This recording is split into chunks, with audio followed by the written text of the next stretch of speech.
Pues yo creo que la Tierra es plana, que lo he visto en un reel. Oye, Aitana de OT tiene que ir al psicólogo, ¿eh? Que lo he visto en su documental. Yo creo que esa niña está para ir a terapia ya. A mí Shakira me cae fatal. He visto unos cuantos reels y es que definitivamente no la aguanto. Patinar, yo ni de coña, que soy muy torpe, que desde pequeña me lo dice mi madre. Todas las situaciones que acabas de presenciar tienen un protagonista, los sesgos cognitivos. Si no sabes lo que son, este es tu episodio.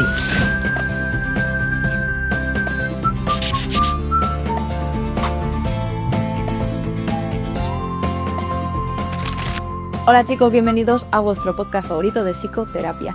Nos pasa. Estoy aquí con Andrés Rubiales, que es psicólogo de PTI Sevilla, que conoceréis muy bien, porque hace unos meses estuvimos haciendo unos cuantos reels muy interesantes sobre psicología. Y ahora volvemos con este podcast. ¿Qué tal estás, Andrés? Muy bien, estamos encantados de estar aquí. Bueno, hoy vamos a charlar sobre algo que vemos por todas partes, de lo que nos hablan mucho, pero realmente yo no me entero de nada. O sea, ¿qué es esto de los sesgos cognitivos?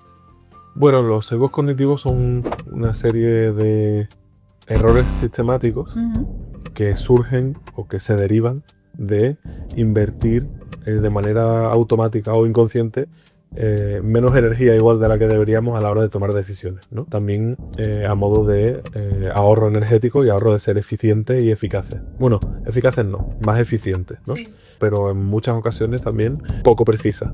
Por ejemplo, el sesgo de disponibilidad se refiere a el error que solemos cometer a la hora de evaluar las probabilidades de que algo pase en base a cuánto de disponible esa información esté.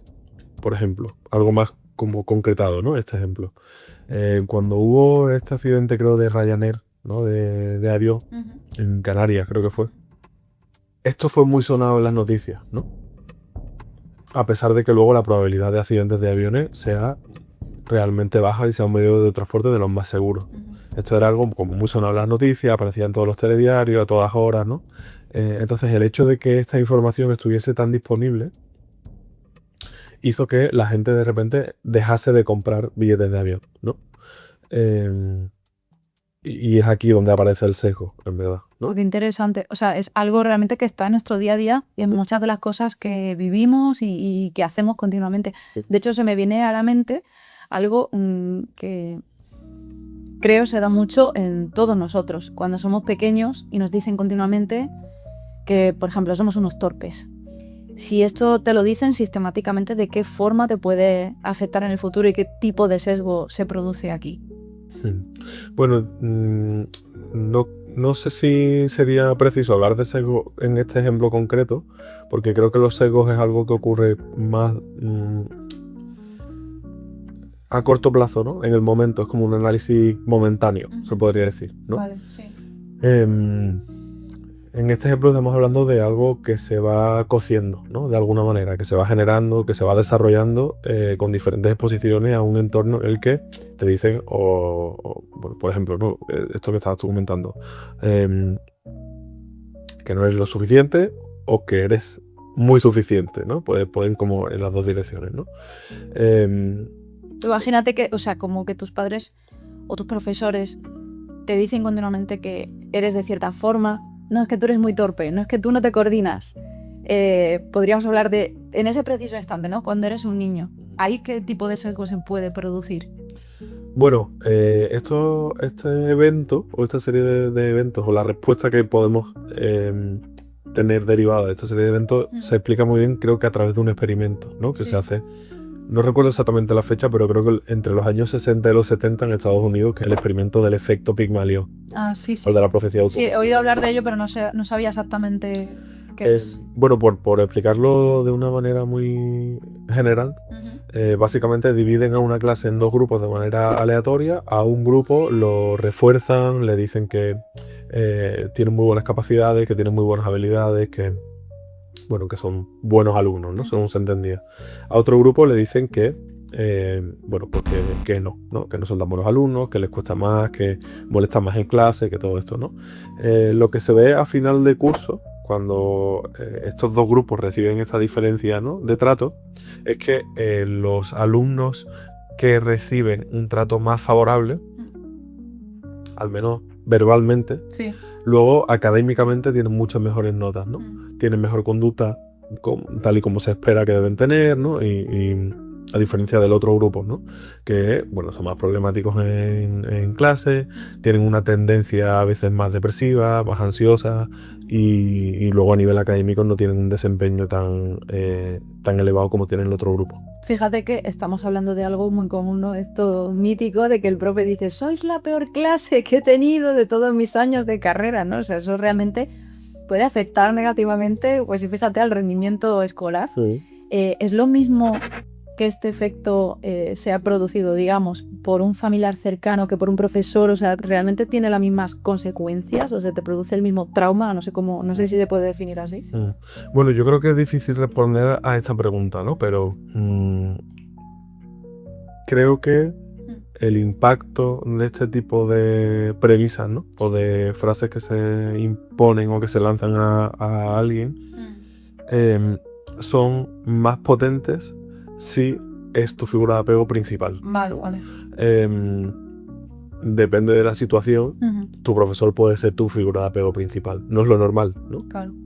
Sí, que no estaría bien decir que venga de tu padre, o sea, simplemente una persona con la que tú tengas ese vínculo, ¿no? Lo normal no sería que tu profesor fuera tu figura de apego principal. Pero puede pasar.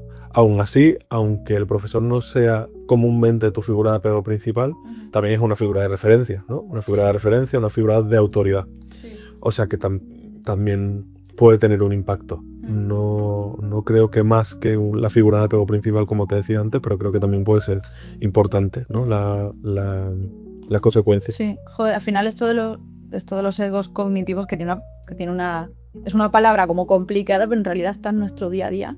Se me ocurre otro ejemplo con esto que se habla hoy en día mucho del efecto halo, con las redes sociales, esto del documental de Aitana y ahora de repente todo el mundo opina que Aitana tiene que ir al psicólogo porque Aitana está fatal, ¿no? Esto de como que todos a una, ¿no? Esto, ¿nos podrías hablar un poco de este efecto y qué relación tiene con lo de los sesgos cognitivos? Bueno, la verdad es que con lo del tema de Aitana no he visto mucho. Sé que me han llegado, o sea, he visto alguna noticia así, pero tampoco me he enterado muy bien de esto. Pero bueno, el efecto halo es un tipo de sesgo cognitivo, ¿no? Tiene tanto que ver que es un tipo de sesgo cognitivo. Yo pensaba que era un invento de las redes sociales, lo del efecto halo. No, es un tipo de sesgo cognitivo y es la tendencia a juzgar o a interpretar o a entender algo por una característica aislada. Vale. ¿No? A lo mejor porque hayan visto a Aitana llorando y por ejemplo, ¿no? directamente dicen que está fatal y Eso que, es, ¿no? por ejemplo. Vale. Sí, cogen una característica aislada que creo que además la prensa rosa, podríamos decir, o amarilla, ¿no?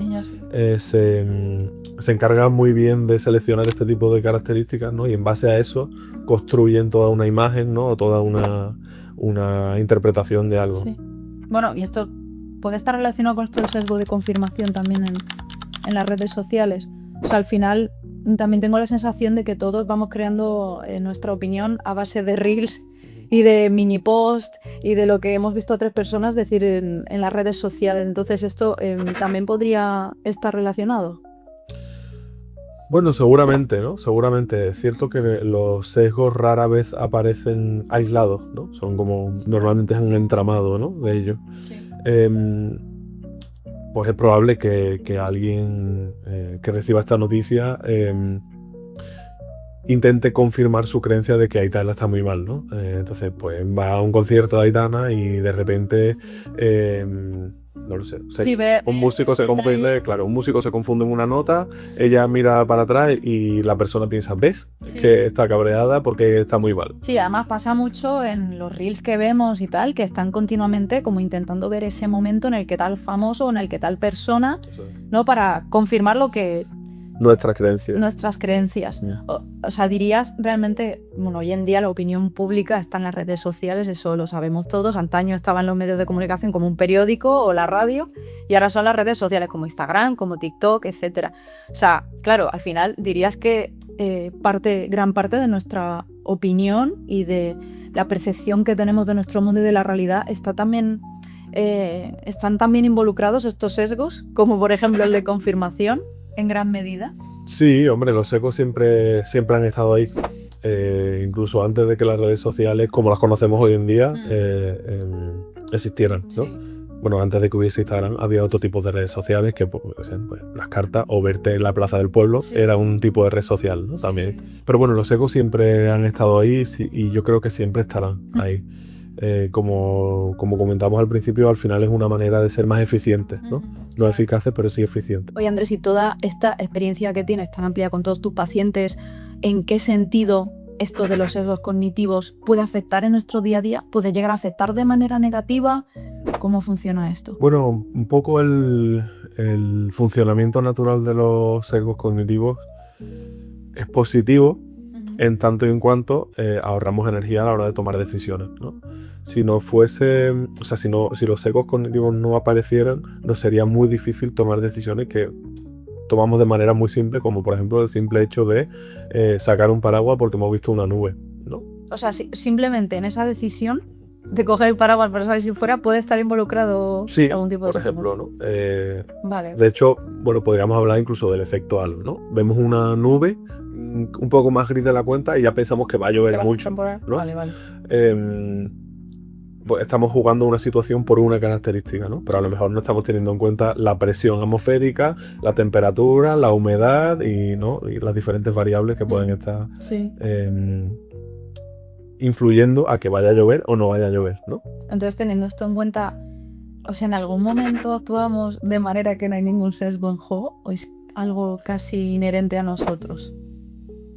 Yo creo que esto sería muy difícil, sería muy complicado.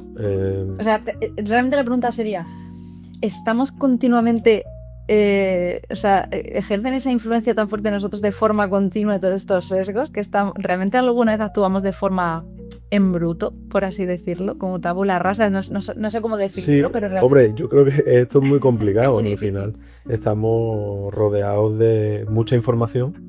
Sí. Y necesitamos ser habilidosos para escribar, ¿no? Y para discernir de lo que nos es útil o no nos es útil, ¿no? Sí. Entonces, bueno, esto creo que es difícil actuar sin sesgo, pero creo que también lo interesante de aquí es ser consciente de que a veces nos pueden pasar, ¿no? Sí, sí. Es cierto que, bueno, tomar la decisión de salir o no con paraguas